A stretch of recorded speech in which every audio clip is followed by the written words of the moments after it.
Welcome to Tell Me Your Story, New Paradigms for a New World. I'm Richard Dugan, your host, and I'm getting used to this idea of just jumping right into our interview. Our special guest today, we'll find out about all of the particulars a little bit later. Her website is her name with a .com, kind of like mine. No, her website is not richarddugan.com. It's jessicaweaver.com, and she has a book out. Actually, she has one book out that's just newly released, but she's got others as well. We're going to do the TMYS investigative story of Confessions of a Money Queen. 10 money moves to claim your power and prosperity. Stop saying sorry for knowing when you were meant for more. Yeah, I read that right. Welcome, Jessica. Thank you so much for joining us here on the program. Yes, thank you for having me on here. You're very welcome. Confessions of a Money Queen. Now, first of all, I don't remember the coronation ceremony. When were you coronated as the Money Queen, may I ask? You know what I did? I just claimed that title. Just claimed it. See how that works, folks? Okay. Just take it. You just go for it. You don't have, if we wait around, and I hear this a lot, women waiting around for Prince Charming to come. Like, Prince Charming, he's bankrupt. He's not coming to save us. We got to go out and do it ourselves. Oh, geez, I was really waiting for that boat to come by as I sit here on the roof as the flooding takes place. You could sit there for a little bit, see what happens. Well, now, one of the things that I think is a misnomer. Now, you hear a lot of phrases. Money is the root of all evil. It's somewhere in the Bible, King James version, somewhere. But money is actually, it's an energy, it's an energetic exchange, and it's always circulating. Ooh, this is interesting, around you, which leads me to believe it's like you're in one of those big boxes with bills, and they turn on the fans and it starts stirring around. All you have to do is reach out and grab it. Is that kind of what you're saying? Yes. Money is an energy, and it's an exchange for us doing a service to somebody else or buying a good, right? It's just an exchange. It's not evil. I believe it's more of an amplifier. So if you are an evil person by nature, more money is going to allow you to do more evil things. But if you are a good person and you are a giver, having more money is going to allow you to transform this world, your communities, your churches, your family's life, your life. It's very different. And it being an energy, money doesn't like to be stagnant. It doesn't just like to sit there. It likes to have a job, a purpose for us to do something with it. And that's what we go into in the book, Confessions of a Money Queen. Those are what those 10 money moves are. What do we do with this money? How do we open ourselves up to receive more of it? And then what do we do with it? How can we trust ourselves with that money as it comes in? Oh, there you go. I like that. How can we trust it? And one of the things that I find so interesting, and as we are having this conversation, by the time, well, I shouldn't say by the time, but if somebody comes along months or years later and listens to this interview, at the time of our conversation, we are being, first of all, I clarify this. We're being told that we're headed for a recession. Now, yes, in 2008, we were told that again. Yes. Now, granted, my boss would tell me about our financial situation, and we made it through. Obviously, we're still here. And I'm sitting here going, well, okay, I've seen the prices going up, gas prices especially, which is going to impact everything else. But I'm still able to buy this, that, and the other thing, you know, and still pay my bills and do the things that I want to do and so forth. And I'm sitting here going, what is with this? Here's the thing. In the 80s, when I was going through personal growth programs, the big issue back then psychologically was victimhood, okay? And then we moved into codependency period where a lot of books were written about it and so forth, and then interdependency. And then in 2016, the presidential campaign of 2016, victimhood reared its ugly head again. It's like, it's their fault that we are where we are today. And I'm going, no, it's not. No. And I feel like we're doing the same thing when it comes to that attitude of lack. Would you agree? I would, yes. It's very hard to help anybody when they are in that victim state of mind. They're almost resisting the help. They're repelling it. And at some point, you have to move forward with your life. You have to move forward and do different behaviors to get different outcomes. Okay. And I agree with you. In our financial industry, and this is why part of why I wrote the book Confessions of a Money Queen, is because the financial industry, there's so much fear. There's so much fear, uncertainty, stress, and that causes us to focus on the lack. I want more money. Why don't I have more money? How do I get more money? And by saying all these things, we're focusing on what we don't have, the lack. Mm. Whereas I want everyone to come more from a place of abundance. As you just said, Richard, you have the money to go out. We're still paying our bills. We still are able to buy things. The Bank of America CEO just said people are still going to buy. We're not going into recession because no matter what, people still want to buy. They do. Mhm. Yeah. It's really astounding to me. Now, I of course, like probably many people, took the perspective in 2008, 2009 that what our government did. Now, first of all, they would keep telling us, we have never been down this road before. This is new territory for us economically. What did they do? They used the same solutions for a road we've never been down before. I never understood that. It It doesn't make sense. absolutely, what's that? I said it doesn't make sense, does Yeah, it it? absolutely perplexed me. But then I was taught when it came to capitalism and free enterprise that the market will bear. Okay? If you, as a small business owner, especially, Hmm. you make a mistake, you misjudge your market, your clientele in terms of what they want, and you screw up, and it hurts your, let's say, your bottom line, Sure. or maybe your reputation. You're done. You're absolutely done. Yes. But when it came to corporations like what was it, AIG and I can't remember all of them, they're too big to fail. No, they're not. And if they screw up, they make a mistake, they should pay for it by going under. Why? It's like, and I will share this with our audience. In my lifetime, starting with my first divorce back in 2000, actually it was 1999, I filed bankruptcy. And then 10 years later, 11 years later, I filed bankruptcy again. Mm. And then in the last few years, I'm faced with the same scenario, and I said, I'm not doing that again.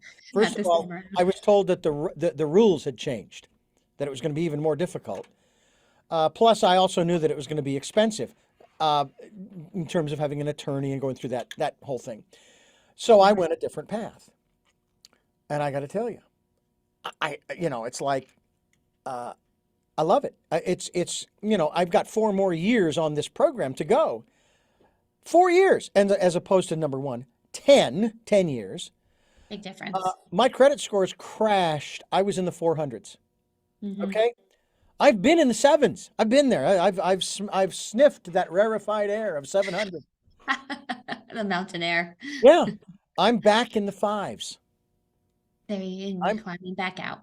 Yeah, and then I'll go up into the sixes as time goes on, and so on and so forth. Do you find that that's really the biggest problem? And first of all, I guess we should clarify that yes, you've basically put out these books and you've got this website, and you're geared more towards women, if I'm not mistaken. But it's Yes. not exclusively for women, men who are also struggling, who maybe they exhibit more of the feminine energy, that kind of thing, and they're more into their emotions and so forth. And because I find myself there as well. Um, they need that support as well. But Yes.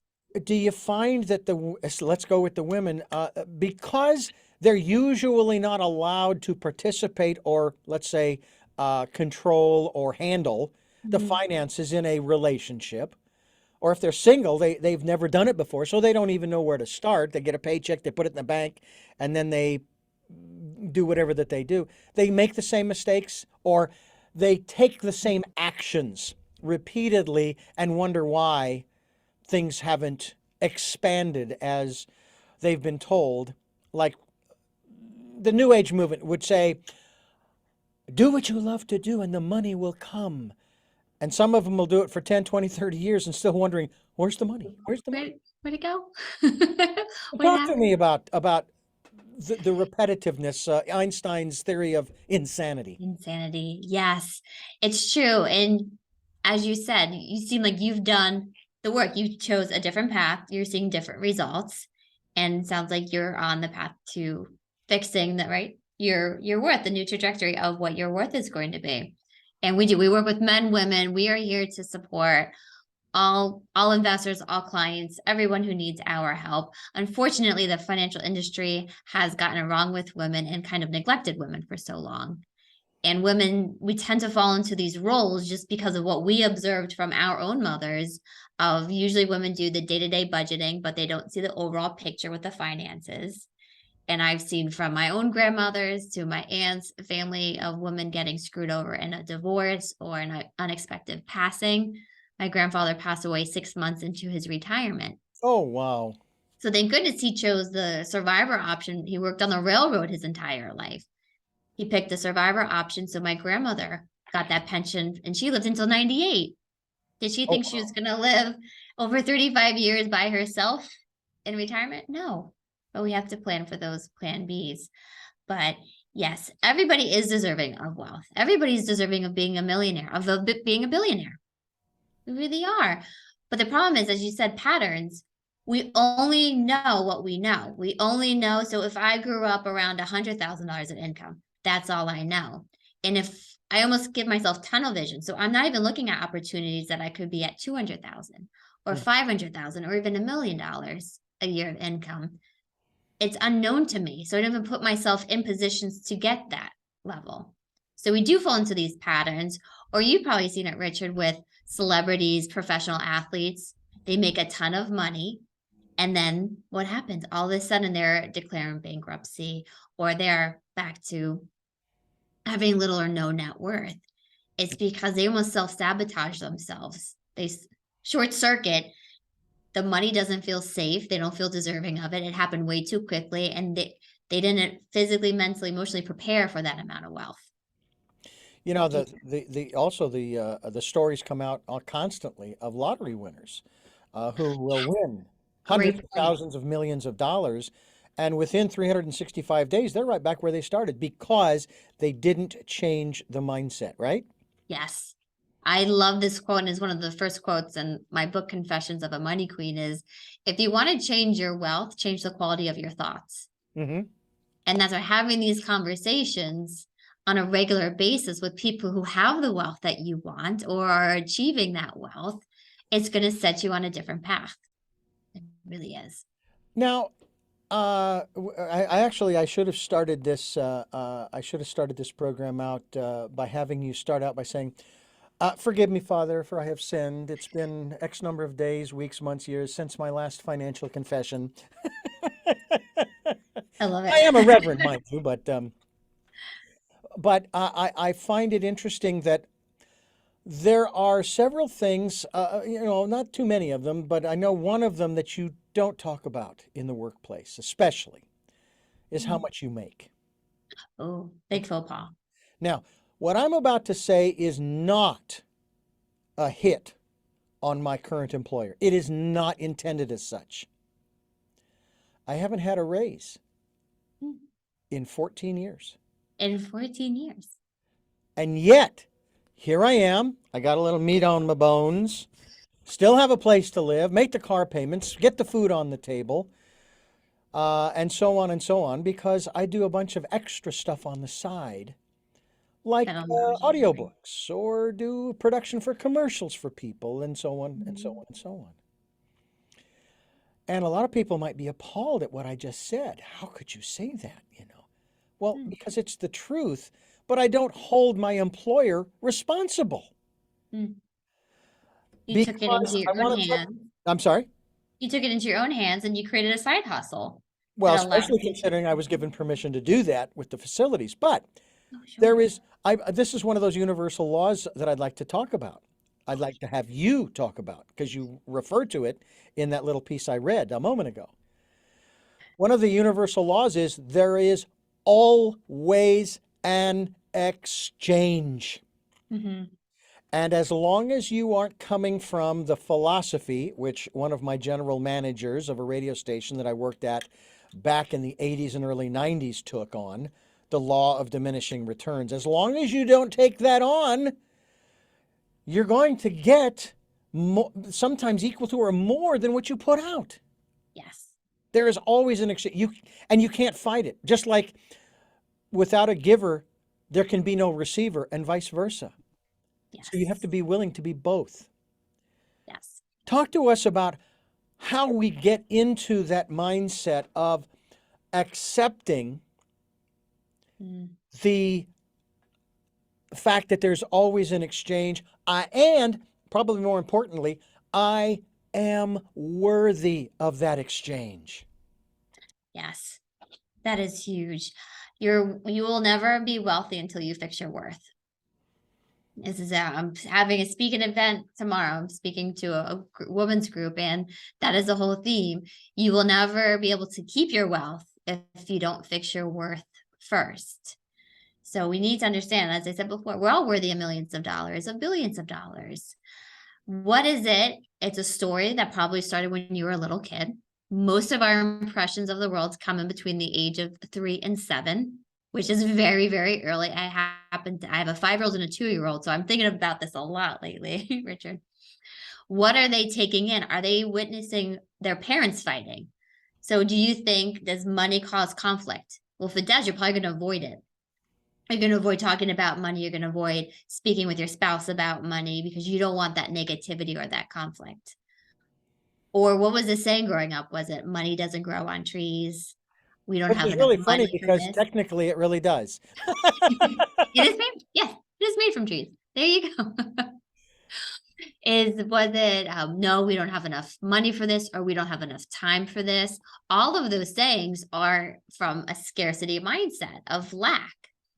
And people need to understand that money comes in and out of their lives on a daily basis. I mean, nonstop. Bills are getting paid, money's coming in, Mhm. money's being exchanged all day long. But we tend to try to hold on to money too tight. And when we do that, like I said, it's an energy. It's gonna leave us. Mm. It's gonna leave us. How do we build the trust that we know money is going to come in tomorrow? And this is a great time to talk about, as we said, talking about going into recession. The stock markets have been horrible this past year. There's a lot of uncertainty and there's not a lot of trust right now. So it's no wonder the markets haven't corrected yet. It's because people aren't still trusting that they will come back. They have always come back in the past. I mean, nothing's a guarantee, we know that, but Sure. it's always worked out for us so far. We're still here. Yeah. We're Yeah. still breathing. We still have roofs over our head, food on our table. We're still here. Why Jessica not? Weaver's my guest here on the program. We're talking about the confessions of a money queen, self-declared, I might add. I have to Mm. tell you that the pageantry was just incredible. It rivaled the British Crown's inauguration of Queen Elizabeth back, I don't know, 70 years ago. But we are going to take a little pause here to remind you that you're listening to Tell Me Your Story. I'm Richard Dugan, your host, and we're talking with Jessica Weaver, and we're talking with her about her book, which I encourage you to get a copy of. Are you ready to tap into your higher power, and find your inner money queen or king? All right, Jessica Weaver is my guest, and her website is jessicaweaver.com. We certainly hope that you will look her up and check out the other books that she has as well on the hit parade, as it were. Again, she has the current one, which is Confessions of a Money Queen. Time to refine. I'd have to say that's probably what I did about a little over a year ago. And then there's also Stronger Women, Stronger Assets. And we are going to talk a little bit about a lot of these different things as we continue talking with Jessica Weaver. Jessica, I wanted to touch base with you about, I have a challenge with this. I was born and raised into a family with 4 girls and Ooh, 1 boy, okay. and a mother and a father. Now, I personally cannot ever remember seeing them fight. Uh, I Really? I Wow. don't know what our financial situation was, but I do know that we were doing just fine. I would say that in the 60s and 70s, we were definitely middle class, living Hmm. in a neighborhood where we got to play in the street because of the street that we lived on. I mean, I had what could be considered a Norman Rockwell kind of childhood. Um, and I feel badly for the kids of today because they don't have that available to them. Doesn't mean they couldn't, but at the same time, there is an evolutionary process to our societies, to our civilizations. What about that evolutionary process regarding our, I'll put it this way, our relationship with money? Mm. But again, going back to that definition, that money, we're not talking about currency here.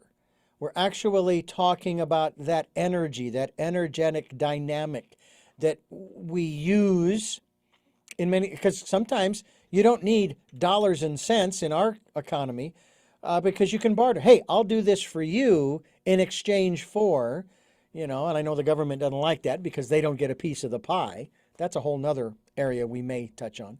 But let's talk about how this relationship that we as a society have, how it's evolved over, say, the last 20 or 30 years. Ooh, good question. It's interesting now, especially since it's such a virtual world.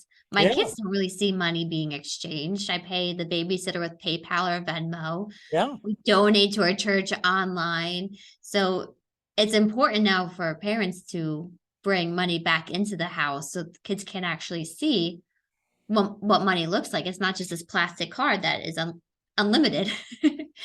And it's interesting. We touched on this a little bit before. We get our impressions of how money works in between the ages of 3 and 7. It's a very young age. And then anything from that time onward, when we learn something new about money, it goes into our subconscious to see, does it confirm with our previous opinions? If it does, it's just going to make that belief stronger.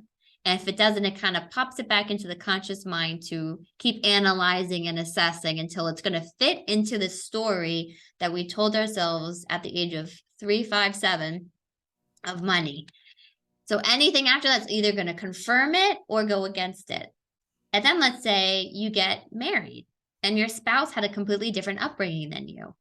Well, that's going to affect your relationship with money. And you might cause conflict and might cause you both to come together. I do a lot of divorce work as a financial advisor, and 70% of divorces there are financial issues in the marriage. Hmm. Or let's say your peers, who are you surrounding yourself with? How do they view money? How are they spending or saving money? Your boss, advisors, mentors, all of these have different impressions on your relationship with money. But the biggest piece of that relationship is you. Do you even look at your money? Do you engage with your money? Do you shy away from it? Are you afraid of it? Scared to look at the numbers? I kind of call it like stepping on the scale at the end of the holidays. You don't want to do it, but we need to know where the starting point is, right? I roll around in the $2 that I have on my bed.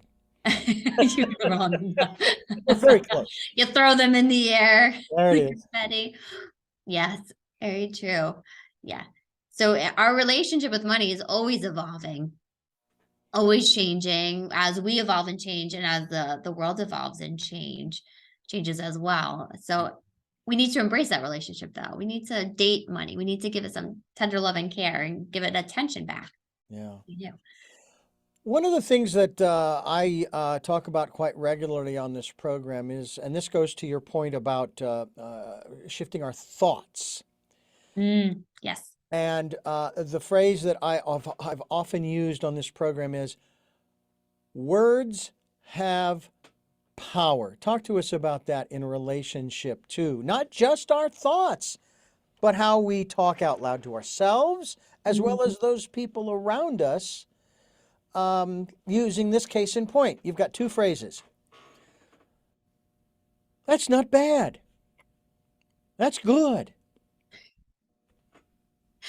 Oh, that's either one of those is going to shift your energy, and our energy is how we're showing up in the world. So, do we want to show up in a victim energy, or do we want to show up in a leadership energy, taking control, making decisions, and embracing who we are?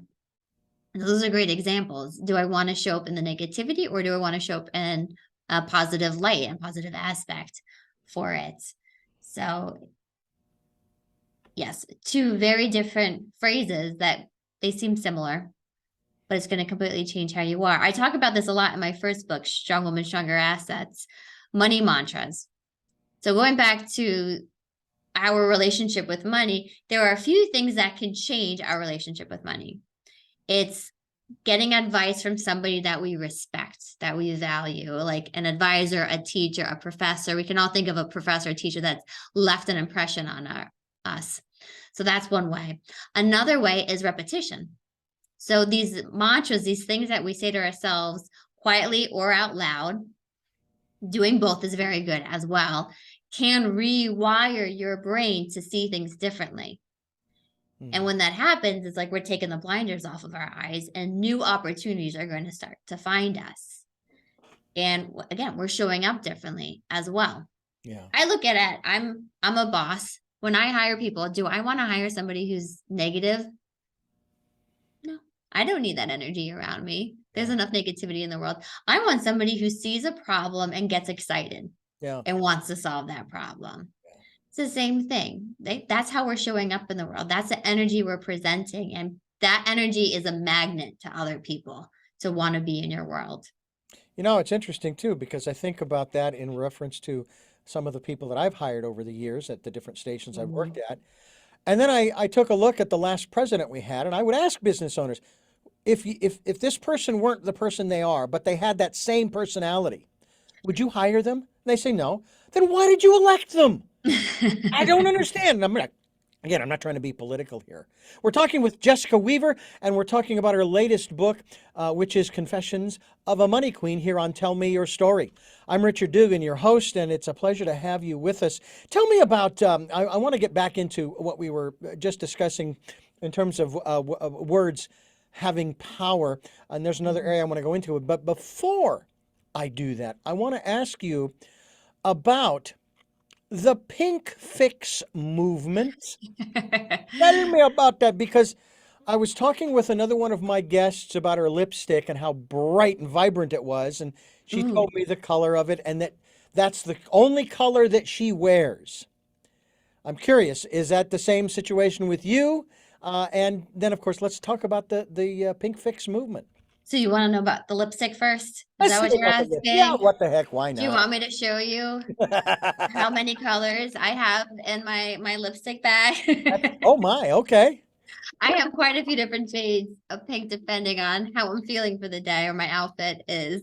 Um, but I'm amazed by what pink has gotten me in this world. It's just trusting and going with this collar. I wanted a collar that had a nice energy behind it, Hmm. feminine, bold, bright, energizing to get women attracted and engaged.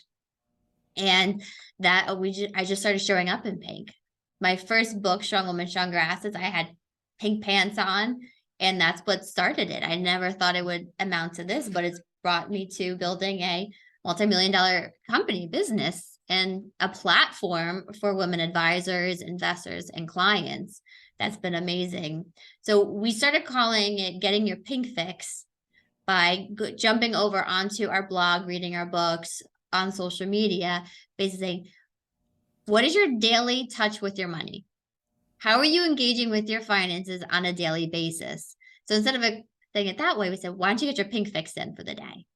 And that's where it came from. And now we've actually formed a corporation called Pink Fix Productions that publishes not just my books, but now all of our advisors. I own an all-woman financial firm, the Women's Wealth Boutique. So now we're publishing their books. We have podcasts, Women by the Millions coming out, magazines, all of our events all stem from this Pink Fix production. So it's crazy what a color can do, but it just like words, it caught on. It became quite a movement. We have a national holiday, and it's just to get women engaged with money again. When is that holiday? May 17th. And May why May 17th. It's 17th? usually when we launch one of our books or a large event, we try to tie it in with our National Pink Fix Day. How did May 17th get selected? I looked back and saw when I published my first book, and I had my second book was coming about 2 years later. I said, why don't we launch it the same day as I did the first one? Because it was a bestseller, and I'm big into, I don't know, signs, our Lucky Charms, those kind of things. Like, let's Mm. do May 17th. And then we said, let's make it a national holiday as well. And it was a nationwide holiday. We had women from all across the US showing videos, engaging with us. We had a full day event at a place in my town. Launched my second book, Time to Refine, which became a bestseller too. So it's just a fun way to get engaged with our money again. Yeah, That's what it's about. indeed, indeed. Jessica Weaver is my guest. Website, jessicaweaver.com, which we will be linked with and linked to on our website, as well as the podcasts. And of course, the podcasts are on SoundCloud, iTunes, TuneIn Radio, Spotify, Stitcher, Player FM, Blueberry, iHeartRadio, and many other locations. We're also on YouTube where you can watch these interviews, and I hope you will do that as we continue here on Tell Me Your Story.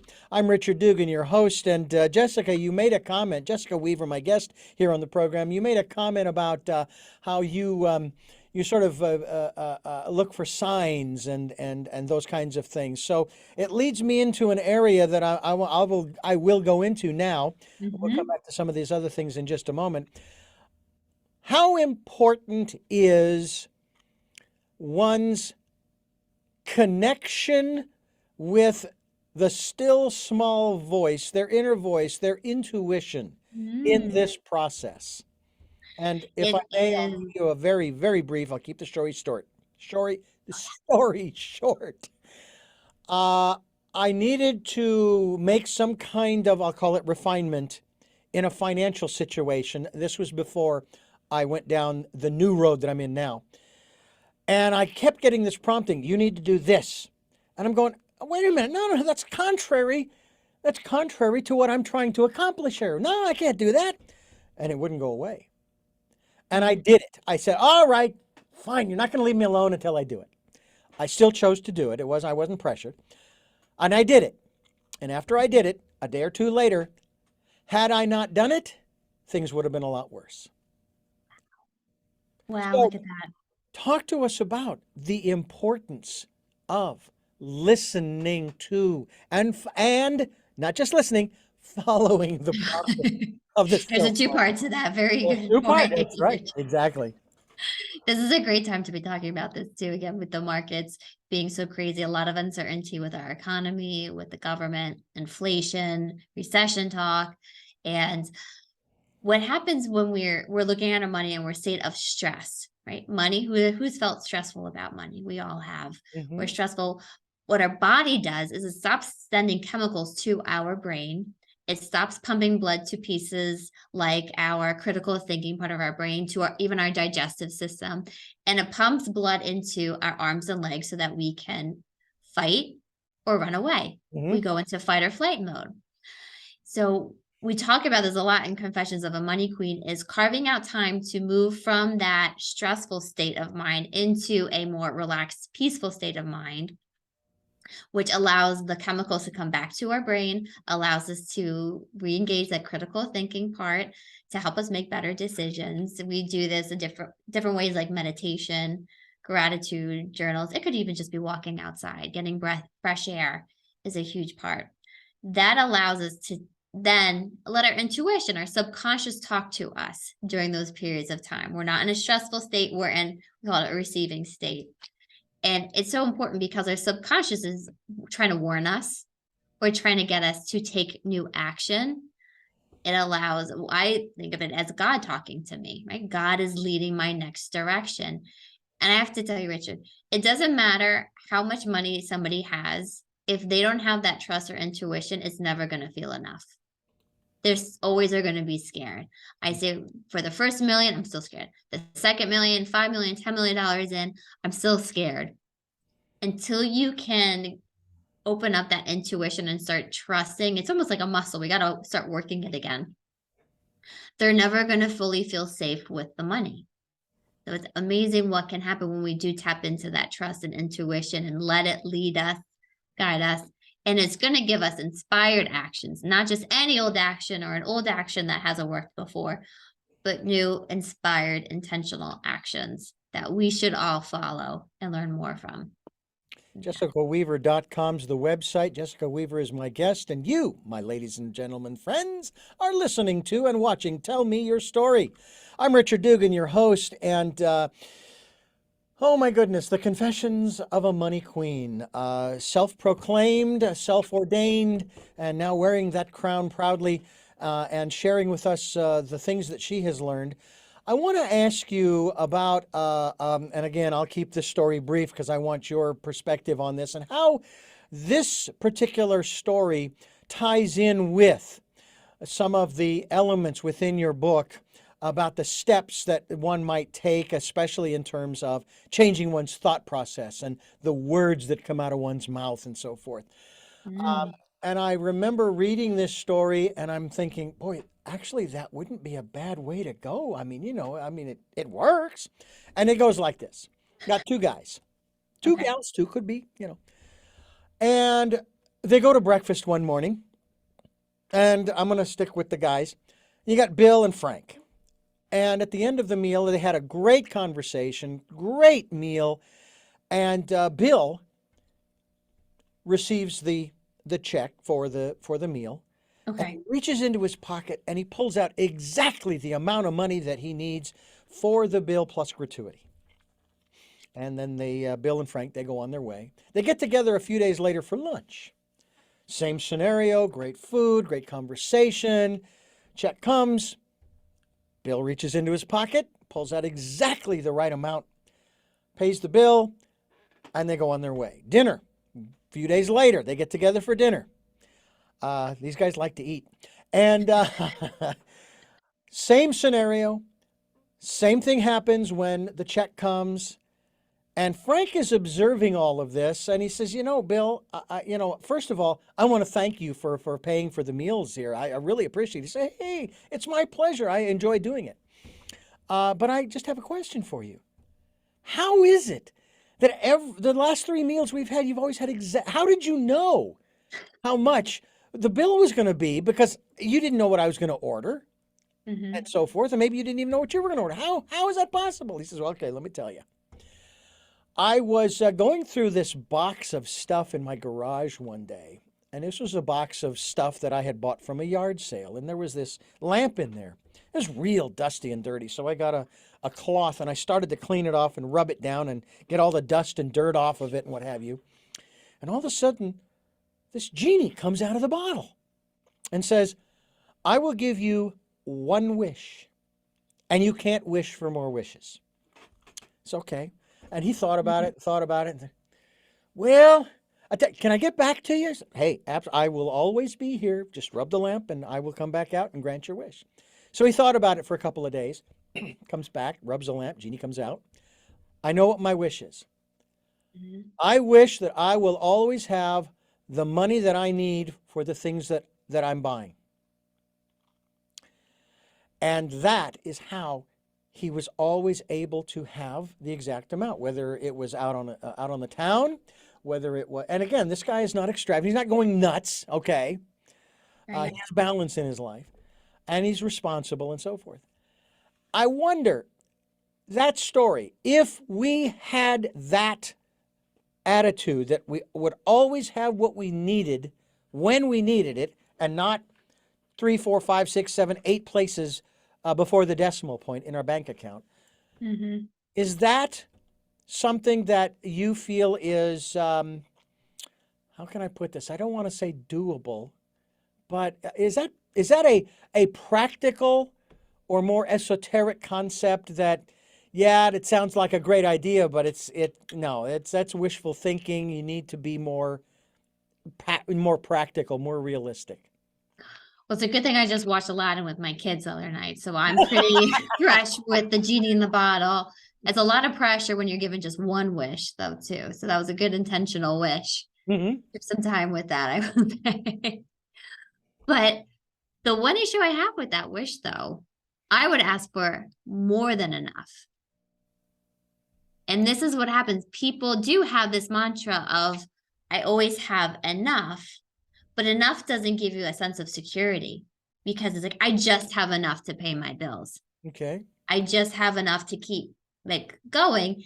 And that's actually more of survival mode than what we want you to be. I'm thinking of a client and she kept saying that. I'm like, so what are you telling me? You get paid, but then you find a bill that matches that exact amount that you just earned. How many times does that happen? goes, yeah, you're right.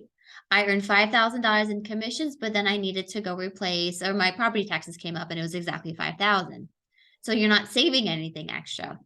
So I've recently, and I do have a mantra. I have a few different money mantras I say every morning. And the one is I always have more than enough.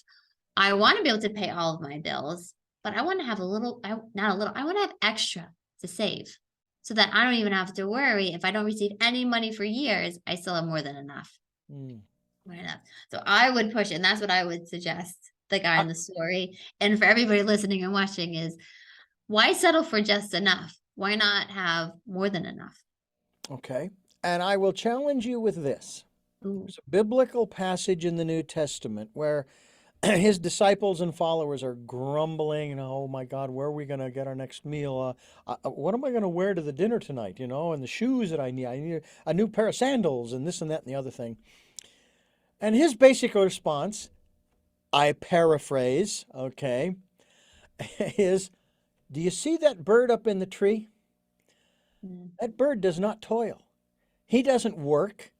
And yet, imagine, he's taken care of.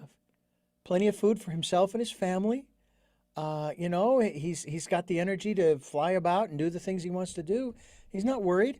And I say the same thing to you. Don't worry where you're going to lay your head tonight or what clothes you're going to wear or where you're going to get your food. That was the thing that always amazed me every time I read the stories in the New Testament and the Gospels about turning loaves and fishes, for the multitudes.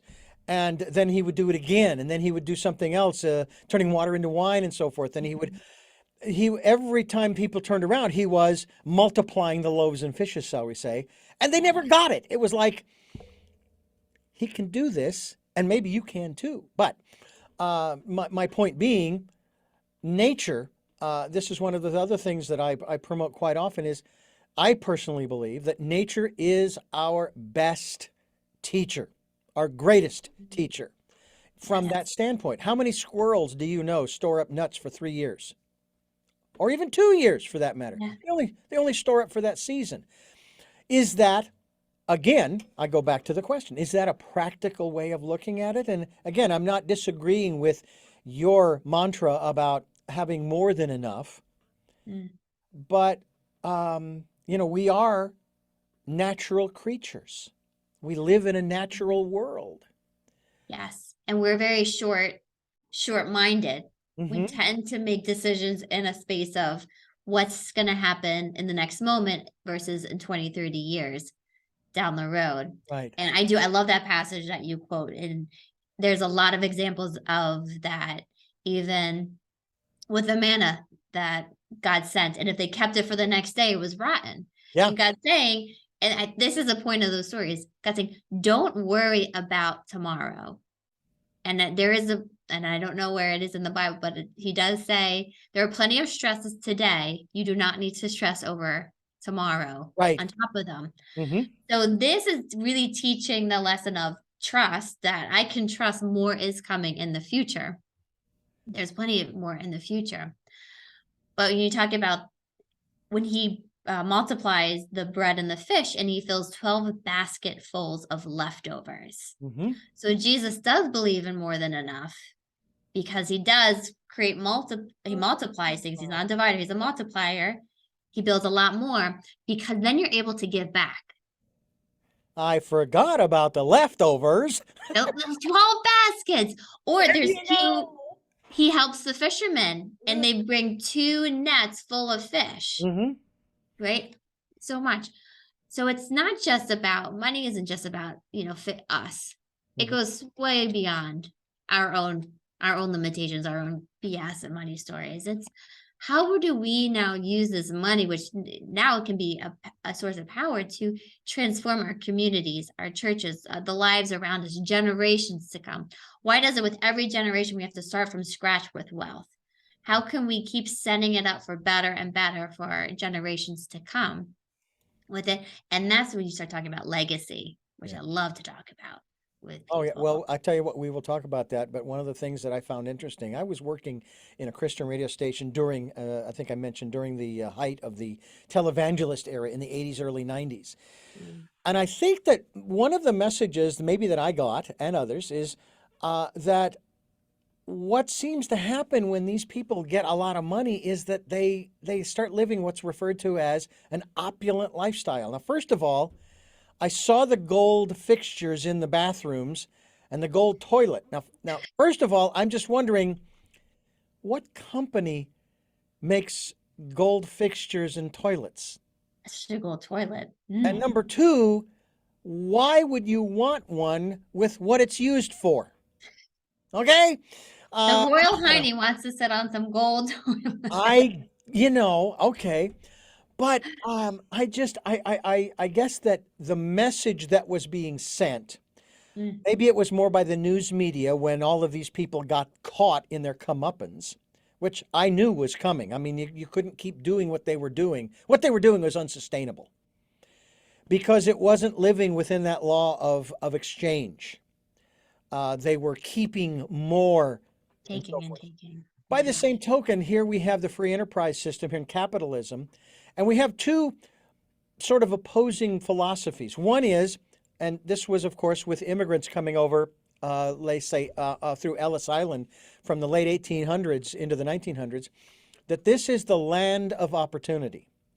And Mhm. if you were to do a little research, you'd find that many of the immigrants who came over here and started little mom and pop shops, over the decades, some of them grew into the corporations that we have today. And that's huge. That is huge. Yes. Then on the other side of it, and this is more today and in the last, say, 30 or 40 years, you have our government saying, if you make this much, you're going to pay a lot more in taxes than anybody else. And Mhm. sort of kind of, it's like on the one hand, you have the incentive to make this much, and then you have the disincentive saying, no, I don't want to make that much because I don't want to have to pay that much. And of course, there's that passage about, give to God what is God's and Caesar's what is Caesar's. So, I think that maybe that's part of the problem that we have in our country with, I'm thinking this is more because of the media and the way that they focus on the wealthy, as we will call them. Of course, you have Mhm. to wonder how happy they really are. Because money doesn't buy happiness, does it? Does it, Jessica? No, my grandmother used to say, and she had two TV shows. It's a woman back in the 60s and 70s. She had a children's TV show and then a woman talk show. And she said she was had some medical issues, and she said, I can be happy poor or miserable rich, and I'd rather be miserable rich. That's what she would always say. Like, or Yeah. you could be happy. You can choose to be happy, but money, if you're not happy today, more money isn't going to solve that problem. We need to find happiness first, and usually the money flows after that. There's a great cartoon I saw where this guy, he's leaning into a table and he says, they say money doesn't buy happiness, but I'd like to try. I'm still gonna give it the old college Give it the try old college and try. You get the bet. bag of money, and everything will be solved. Yeah. More money doesn't solve your money issues, and it won't solve your happiness. We're going to continue discussing this because I want to bring up another area that I find fascinating, and that is the law of attraction. As we continue talking with Jessica Weaver here on Tell Me Your Story. Jessica Weaver's my guest. I'm Richard Dugan, your host, and jessicaweaver.com is the website which we will be linked to. Jessica, I'm sure you've seen The Secret, uh, Yes. talking about the law of attraction.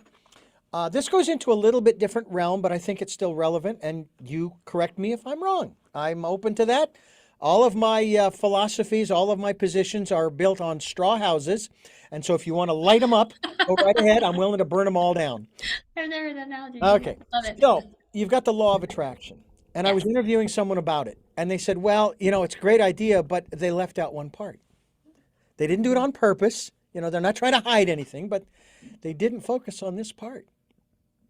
They didn't focus on the aspect that the law of attraction isn't just calling into being and manifesting those things that you want. They left out the part about your life's purpose, why you're here. Maybe a yacht that's 70 or 870 feet or 800 feet long is not part of your life's purpose. Don't care how much you want it. It's not something that you need to fulfill your life's purpose. And that was the kind of the far end of that, kind of thing. Yes. So I think about that in terms of my career. I've been doing this for 43 plus years. That's a I have this enormous tool chest. It gets bigger every day with the things that I learn, right? Now I'm speaking metaphorically here. yes. And I'm thinking, with all these tools, why am I not making more money? Why is my bank account huge? You know? Um, and then I wonder, okay, I'm certainly not of the attitude of the law of diminishing returns. Don't put out any more than you're going to get back. Hmm. Um, because it's just not in my DNA. I mean, I was talking with one of my customers, if you will, clients, the other day, and he says, "Well, I was only expecting it to cost this much." And I said, "You know what? I'd rather do the work and make what I'm making than say, no, I'm not going to do that because it's not what I want. It's not what my rate is." And then I do nothing. So then I make nothing. And that's Yeah. been my philosophy most all of my life. Is I'd rather do the small jobs to get the experience, to help somebody out, Hmm. bring in what it brings in, than do nothing at all. Then nothing comes in. Yes. So what about that in terms of the law of attraction, in juxtaposition to one's life's purpose? How is that? And then of course this corner, I guess this kind of goes down the road of intention, doesn't it? Yes. I agree. The secret, it's very good, but it only scratches the surface. It really scratches the surface, and it's laws of attraction, the laws of the universe. They actually stem from the Bible. Mm-hmm. So a lot of the law of attraction is in the Bible. It comes from God. And what you're talking about is alignment, is total alignment. And when we're looking for, and this is what happens a lot with the secret, we're focusing on things that we think are going to make us happy, or that society has told us we think is going to make us happy, right? Get this car, this house, and you're going to have the happy life, like we see on the commercials and on TV. Yeah. But it's not what we were put on this earth for. It's not our purpose, and it's not an alignment of really who we are. And those are always in Confessions of the Money Queen. We have money meditations all throughout the book that help people fall back into alignment, to tap into what we talked about before, that intuition, that voice that is talking to us, so we can see, what is it that I should be calling in, that I need to be calling in. And the secret also doesn't talk about the inspired actions that spur us to actually act and go for the things that we're calling into. I can't just sit in this room by myself with the doors closed and manifest a cruise ship or a yacht. It's not just going to come into my office one day. I have to listen to that intuition to see, what do I need? What are the steps I need to do? And this is a part of meditation. We can't just picture the end result. We have to picture ourselves all along the way, taking these steps, even the setbacks, overcoming the setbacks, to get to where we need to be, Mm. to call those in. So I agree. I think the secret misses out on the alignment or the purpose, as your former guest was talking about, and Mhm. then especially the inspired actions with it. Jessica Weaver. She is joining us here on the program as we are talking about the work that she is doing at jessicaweaver.com, and also her latest work, which is Confessions of a Money Queen. And you are listening to Tell Me Your Story. We're bringing you new paradigms for a new world, giving you choices and knowledge of those choices to help make your dreams come true. And Jessica Weaver's my guest. And Jessica, I have to say that um, initially, when I had that conversation with my client, Mm-hmm. after I had this conversation with him and I left, I felt a little bummed out because I was thinking, boy, this is sort of my cash cow here a little bit, because it takes a long time to record these. Then I'm doing the recording and the editing. Okay, so I'm doing double duty. Sure. And I got to thinking about it over and over and over again. I thought, you know what? This is more than I have made on any other project, and if that's what I make on this, I think I can be satisfied with that. And then that bummed out feeling just sort of dissipated. You You know, put it in oh, well, perspective, yeah. and And I you allowed realized yourself to that be grateful for it. I was having a blast. I am having a blast reading this book because number one, I'm providing a service to the client. Mm-hmm.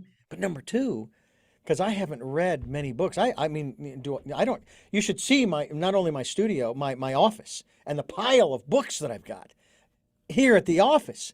And then the pile of books that I have at home. I don't have time to read all of these, even in Audible. I will go through and look through stuff, but Yeah. I just don't. I wish I was a faster. I wish I had taken the Evelyn Wood speed reading course, but that goes back a ways, doesn't it? But um,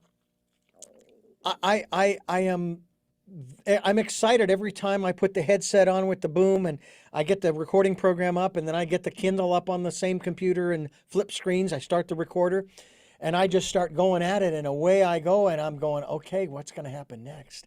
Ooh, and what's going to happen next? I'm not going, oh my God, this has 62 chapters. I'm on 15. You're Oh, having fun with it. I'm That's having a fun huge with it. And I don't difference. care if I'm on 15 or 5. I'm reading a book too. I'm getting into this guy's fictional world. It's really cool. Yes. I think that maybe that's part of what a lot of people are missing. They're They're not missing a lot of fun at work. they're That's n- for well, they're not enjoying hmm the journey. Yes. And that's the whole part is the journey. The destination is nothing. Yeah, It's because all about the we don't know what the journey. destination is going to really be either, do we?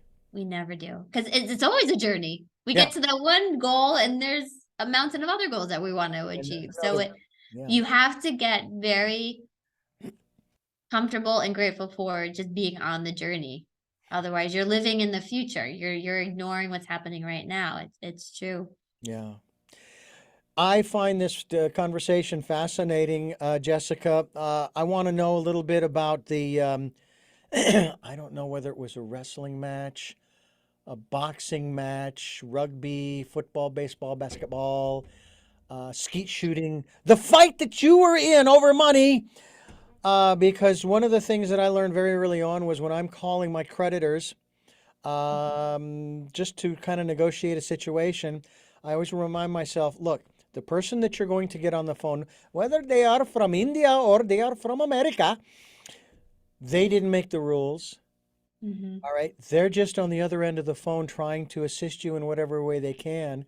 And I will tell you that every time I went at that person on the other end of the phone with kindness and gentleness and understanding, I'm not saying it happened every time, I was more likely to get what I needed that would help True. me to say, okay, I Good can point. I can reduce the stress now. I can breathe easy because they've helped me out here. I'm not saying I've Yes. always gotten that, but I will say I've always felt better than you better do this because I'm the customer and the customer's always right. And I have an aneurysm and I die. Um,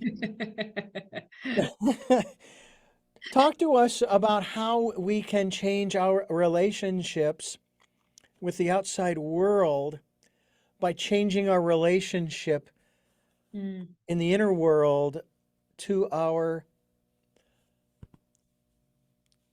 money, energetic form that it is.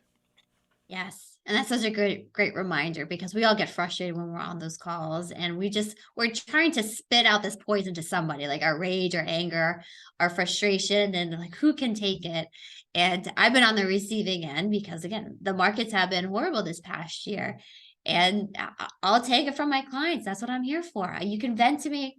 I'll take it. I'll have space. I'll hold space to meet you where you're at. I'm good with it. But yes, finding that inner peace, and it goes back to that conversation on trust, finding that inner peace and being able to trust that you've always been okay. Looking back at history, you've always been okay. You are always going to be okay. And that's why I've been bringing the spiritual side more and more into my conversations with money. I write a weekly blog on my website, jessicaweaver.com. And I'm amazed how many of my clients read it, and it allows them to find that inner peace and calm during the storm, because there are going to be storms all throughout our life. But how can we find that quiet place to move from that stress to a place of calm and peace to receiving again so we can move forward? And until you find that, anything can trigger you. Anything can really trigger you. And I think it's understanding, being aware of what are those triggers that get to you. That's a hint that there's a piece of pain somewhere in your subconscious that we need to deal with and work through so that we can get rid of those triggers Mm. going forward. I remember one of the things that I was told, and this was when I was, I think, primarily in eighth grade, but I think it may have go back a few years earlier when we would get an allowance. Can you imagine a set Mm. of parents having to give allowance to six different kids? Wow. I'm surprised that my dad didn't have to take on a second The job. whole payroll. Yeah, really, that's a payroll. It is. But Yeah. one of the things that I would spend my money on back then was breakfast cereals. Specifically, my favorite was Captain Crunch. And I Good remember, old Captain Crunch. yeah, tear up the roof of your mouth. And The that's, milk tasted delicious afterwards, though. The milk was good. oh, yeah, oh, yes, yes, indeed. And I remember the words that my father said to me when he saw that I had that big box of cereal in my bedroom. Okay. And it wasn't about how I was going to bring insects into the house. It was, if you keep eating that stuff, you're going to turn into a butterball. Now, Jeez. he wasn't saying that I was fat. And by the way, I was never chunky or anything like that. I've always been a fairly slim individual. So I didn't take it, I didn't take that in. Mhm. Um, but and I don't know that I necessarily stopped buying boxes of cereal until I got a little older. But I wonder too if, because we are bombarded every day by the marketing, the advertising. I hate when I go on to, for example, one of those on-demand services like Hulu, and they throw up two or three boxes, and they want you to decide which commercial that you want to watch. And I don't do anything. I just let it roll in. I'm not gonna be your marketing department. Are you crazy? You bombard me already enough. Um, but again, I've also acknowledged too that the only reason they do it is because it works. People will Yes. choose. Some of them will, some of them won't. But in terms of this bombardment by the outside world to our senses, our eyes and our ears especially, in terms of trying to convince us that you need this rubber ducky, okay? And then, of course, they'll tie in emotionally. In advertising, they have always told us you want to sell the sizzle, not the steak. Hmm. Is there a way for us to filter some of that, or to put a filter up saying, not going to buy it. I'm not accepting the message. Not so much I won't purchase it, but I'm not going to accept the message that they're trying to convince me of.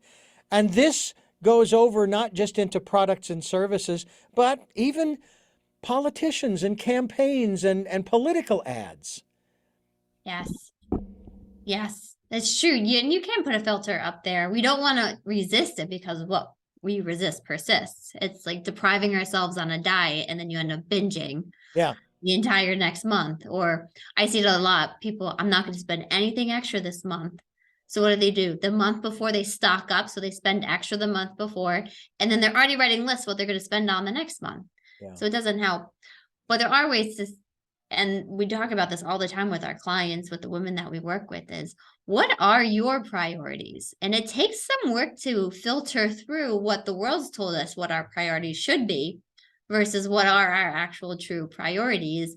But that's the first part of any of our financial plans that we do for our clients is what are your goals and what are your priorities? Let's forget what the world's told you. Let's forget what everybody around you has done.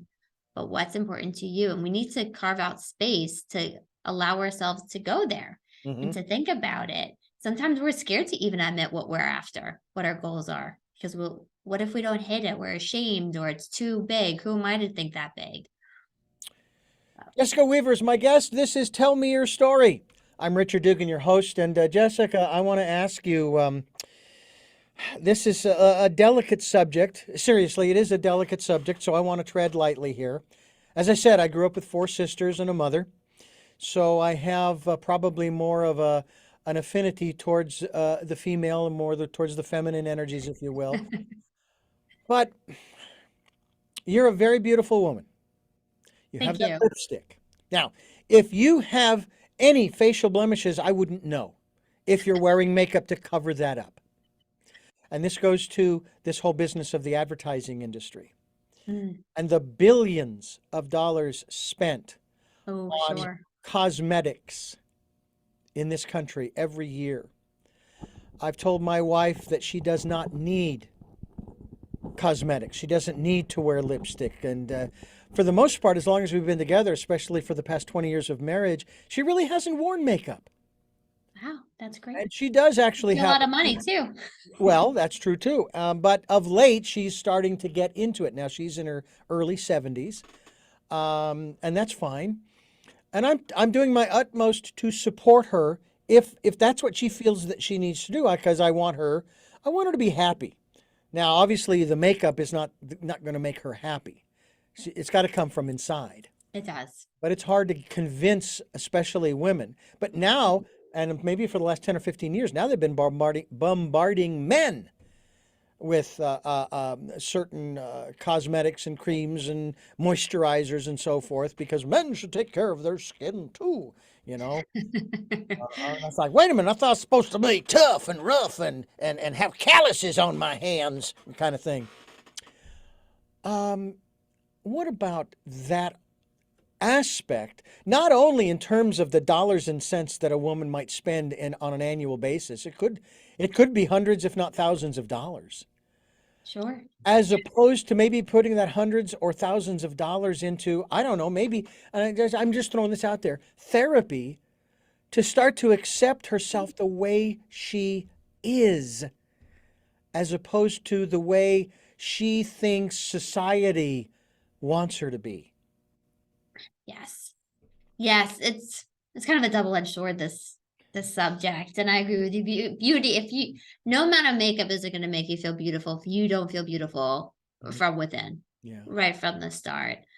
But I also don't want to shame or judge people if they do Oh, plastic no, no. surgery or they do that to help make them feel more confident Yes. in how they show up.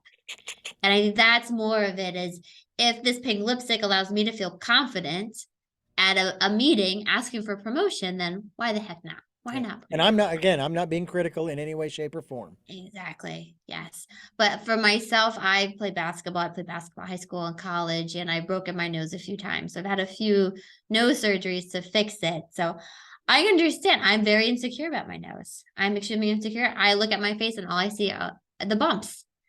Yeah. And my daughter, she's like, it doesn't look crooked. And then she felt, she's like, whoa. The face she made, I'm like, yeah, I know it's there.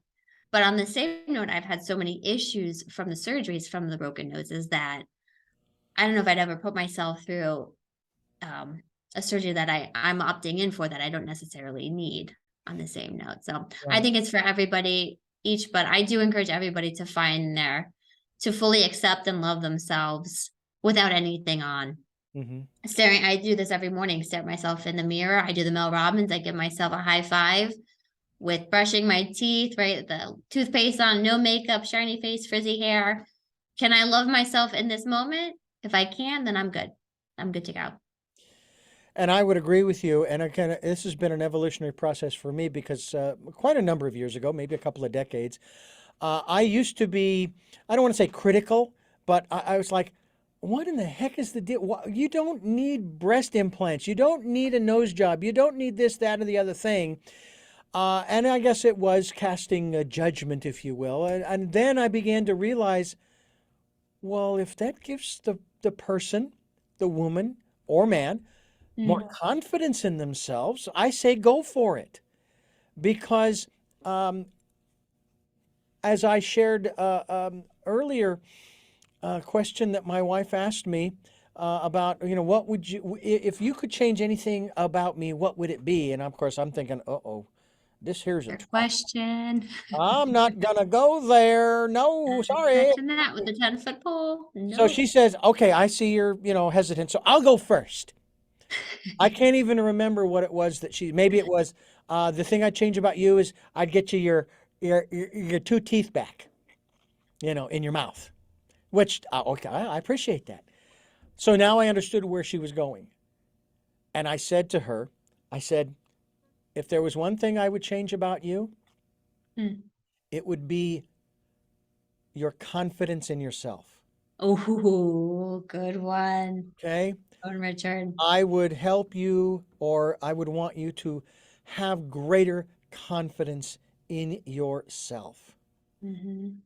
I know that is huge specifically for women. Certainly, there are a lot of guys that don't have a lot of self confidence too. I myself, in my career, in my profession, I can honestly say, and with humility, I'm good at what I do. And I leave it at that. Okay? I'm good at what I do. And when someone compliments me, instead of years ago going into a long explanation, well, I'll tell you how I did that, and da da da da da da da. Now, thank you. Thank you very much. I appreciate that. That's a good point. A lot of us can't even accept the compliment. Yeah. We avoid it or we shoot it back. Well, it was good except for this mistake or this flaw. But just receiving it and saying thank you is a huge step to accepting yourself. Aren't you kind of, how do I put this? Isn't it sort of a backhanded appreciation when you go off and try to say, oh, yeah, but there was this mistake that, in other words, you start to criticize, start to self-deprecate the work that they're complimenting? Yes, exactly. Yeah, It is. That's a good way to put it. yeah. Let me ask you where you started from philosophically growing up. Hmm. Sure. I went to 9 years of Catholic school, Oh, wow. uniforms and all. And How are your then, knuckles? How are your knuckles? oh, so I was not, my father got beat by the nuns when he went Oh, to Catholic school. I wasn't quite at that era. okay. But then I went to a private high school and it was kind of a melting pot. There were so many different cultures. I loved every aspect of it because I came from this very sheltered bubble of the Catholic school to now learning about all sorts of different religions and cultures, which was eye-opening to me. And then at college, I married my husband. He's Catholic, Italian family. And our children are baptized Catholic. We go to Catholic mass every Sunday, but over the last few years, my relationship with God has really changed. And I want to say before that, I was a practicing Catholic, but it's not like I really felt this huge connection to God or this relationship. Hmm. Whereas now, the first thing I do when I wake up is I start talking to God. When I go to bed, I'm still talking to God. All throughout the day, I'm talking to God. I'm meditating, I'm reading the Bible, I'm having these conversations and doing a lot more press interviews with more spiritual side of the media, which has been amazing because one, we don't talk about it in regards to money. And Yeah, when we do, it's more on the side of you need to just give and give and give. And there's a very big poverty mindset around money. yeah. So I am very grateful for my relationship with God and how much has changed. And I bring God into my business all the time, and I wouldn't be here. Even Confessions of a Money Queen, I wrote it in 1 week, and it was a straight download from God. And it was the busiest time of my career. I had my second child. It was COVID. We were switching financial firms, and God's like, nope, you need to stop all of that, put it on pause. Here's this book that you need to get out there. And Mm. that's what happened with Confessions of a Money Queen. I can see a new cover for that too, and it would actually be the two doors of the confessional. And then you'd have Ooh, sort of a cutaway of a woman on one side, the confessor, and then you'd have to decide because I don't know that you necessarily want it to have the image of a priest, but anyway, you'd come up with something. I can picture it too. That's a great idea. Yeah, maybe for I your like it. second edition, maybe I'd come out with that. Um, and before we break here, before we wrap this up, the one other biblical passage that I was thinking about that you kind of alluded to had to do with and again, I'm not a book chapter verse kind of guy. I just do paraphrasing all over the place. Is cast your bread upon the water. And of course I've heard this the one minister back in the 80s and 90s, and he's still around apparently today, he and his wife, Kenneth Copeland, used to talk about that all the time. Cast your bread upon the water and it'll come back to you 1,000-fold, you know. Um, and I thought, well, okay, I suppose I'm not. And of course, what they were trying to do is, of course, have you send them money. Mhm. But I think that when you're talking about casting your bread upon the water, it's not about necessarily tithing as much as it is casting yourself and your intents on that water, if you will, Yes. you know, and it'll come back to you. And that's one of the reasons why I feel very blessed that, yeah, it has. For me, I don't have, 4, 5, 6, 7, 8 zeros before the decimal point. And I don't know, maybe one day I will. That'd be kind of cool to have. And I'm going to work very hard, Jessica, on being accepting of receiving that and accepting that that's good. That's enough. That's and if you want to add more, I'm here and the bank account's I'm there. Go game. right ahead. Whatever the Don't fit. whatever the amount is, I'm good. I'm welcoming it. I'm That's a great welcoming place it. to There's be. there's the phrase. That's a great place to be. Yeah. Yes, God's a multiplier. He's not a divider. And I dedicate a whole chapter of the book, Money Queen, to this notion that he is a multiplier and carving out what's the biggest excuse? I don't have money or I don't have enough time, right? That's what we hear a lot.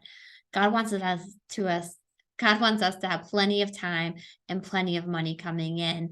And I found the more time I dedicated to God, the more time I actually got back. Yeah. The same thing with our money. So that goes back to letting money flow freely in and out of our lives to wherever we feel it should be going at that time, right? Those inspired actions, intentional actions, behaviors with our money. So I agree with you. Being in that place of, I'm grateful for where I am now. I'm excited to see what comes and what's going to keep coming in, Mm-hmm. but I'm not going to try to control it or question it anymore. Mm. Recommend. Great phrase. When I hear what you say, other people say it in other words as well, and then I think of this phrase that I heard many, many years ago. Become part of the process. Don't try to control the process. We try to control too much, especially with our money. Yeah. And God's laughing at us. He's Yep. like, I'm gonna do it so much better than you. Why don't you just surrender it over to me? Yeah, I'll come step in and exactly. we'll have a lot more fun too. And just to clarify for our listeners, I don't think the book isn't preachy. That's not its intent. It's there Mhm. to educate and hopefully also to entertain you too. It's going to be fun. And I think maybe that's another attitude that one needs to take is, look, think of it in the context of Monopoly, of Milton Bradley's board game Monopoly, you know? Yes. I Uh, do refer to money being, it's a game. It's a game of money. And I want everyone to become a player in the game of money, yeah, to engage with it, to stand up for themselves, accept their worth, raise their worth right. with it. So yes, I a lot of women have said that they read my book on the beach on their trips, and that to me that's a huge compliment that they would want to read a financial book Yeah, when they're on a vacation having fun. And that's what it's real life stories of women just like you, families going through setbacks. There's Bible verses all throughout it, different powerful quotes, and there's also calls to action. So it's like a workbook at hmm. the end of each chapter too, which is so important to me that you feel like you've gotten something done just by reading and being with a book. Jessica Weaver, my guest here on Tell Me Your Story. I'm Richard Dugan, your host, and Jessica, we are fast approaching the end of our time together here, and I have really enjoyed this and learned a few things myself about some work I still need to do in my arena of money, finances, and that energetic. That I've certainly broken the mold Mhm. in terms of the Good. process that I went through over the last 30 years, because I said, okay, yeah, but that took 10 years and I need to try something different. I'm not going crazy or insane, but I Mhm. need to do something different to see how it will turn out. And I have no clue. I have to tell you that when the lockdown was declared, um, the first thing that went through my mind was, wow, we're doing something different. Yeah. Which means that when we do get to the other end of this thing, I don't know when that'll be, but when we do, it's going to be different. Whereas, and of course, I had been saying for decades before that, that we should shut down the airlines when the influenza starts to circle the globe. Shut down the airlines for 2 weeks. Just 2 weeks. And someone would say, well, Richard, you know what that would do to the economy?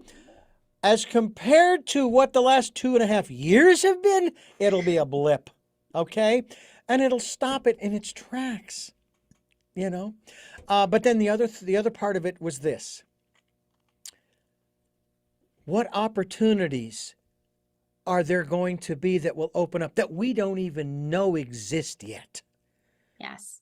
And there are people who actually did pretty darn well financially. And I'm not talking about Wall Street and the corporations. I'm talking about you and me and other entrepreneurs, self-starters who found ways to make it work instead of moaning, groaning, and complaining about the government's interference in my individual rights and this and that and the other. You want to know the biggest paradox I noticed during that time? Especially when parents wanted to send their kids back to school after the first year. They were probably the same people who complained about how inferior our educational system is, and you want to send them back there? Explain it to me, Lucy. You know what I'm saying? It's like, why? I'm not getting into that Pinto. It's a bomb, and if I get rear-ended, it's going to blow up. But that's what you're saying. I'm going to get into that Pinto, and I'm going to throw it into reverse and see what happens. No, come on. But I thought that was for me it was humorous. But I can appreciate where the parents are coming from. I mean, I don't have kids. Okay, so I have no stake in the game in that respect. But It I was just a thought it it was was a kind of very funny. tough time Yeah, having a newborn and a yeah, I toddler bet it was. at home working, and Yeah, my husband works out of the house, so it was. I feel like I blocked it out because yeah. it was so it was Well, tough, but Jessica, we made it through. yeah, Jessica, I want to thank you again for joining us here on the There program. you I go. do have three final questions that I would like to ask you. Okay. And before I do, though, I'm going to address you, the listener and the viewer, and say thank you for listening to and watching. Tell me your story, New Paradigms for a New World, as we're giving you choices and knowledge of those choices to help make your dreams come true. We're here Sundays at 7 a.m. and 7 p.m., Monday mornings at 1 a.m. on our special edition of Tell Me Your Story, Wednesdays at 9 a.m. All those times are Pacific.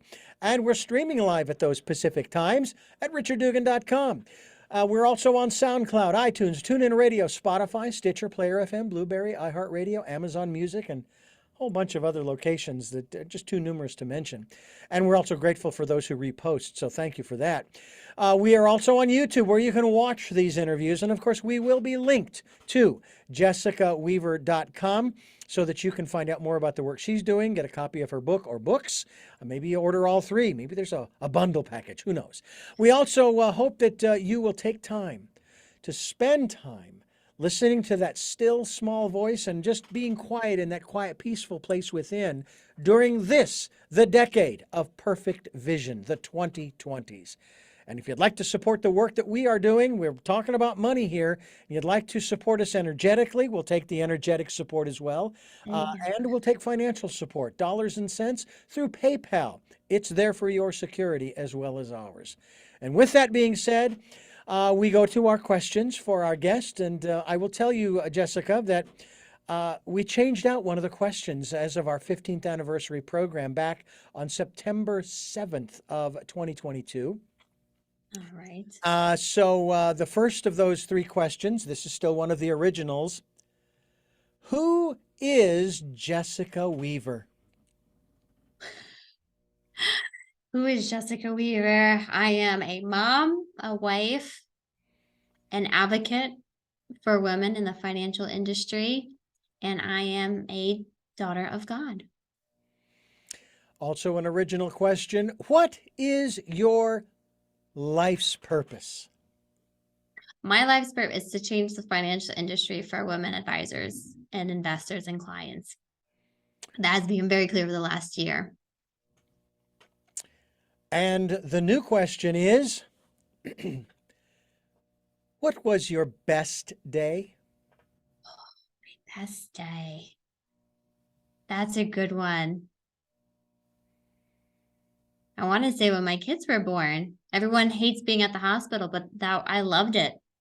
I loved being at the hospital and meeting my kids and falling in love with my kids and my husband being there. So I would say those 2 days. Hmm. Well, again, Jessica Weaver, I thank you so much for the time today. Thank you so much for having me on here. This was a lot of fun. It was indeed. I hope that we can do it again sometime soon to continue this conversation as our I want to hope that our financial institutions will evolve, not devolve, and we can all begin to get a handle on that energetic tool that is there for our benefit and that of other people. So again, I thank you again for joining us, and Thank you so much. I thank you for listening to and watching Tell Me Your Story, New Paradigms for a New World, as we are giving people choices and knowledge of those choices to help make your dreams come true. And until our next broadcast, podcast, videocast, love to Lal and Jeanette, I am listening.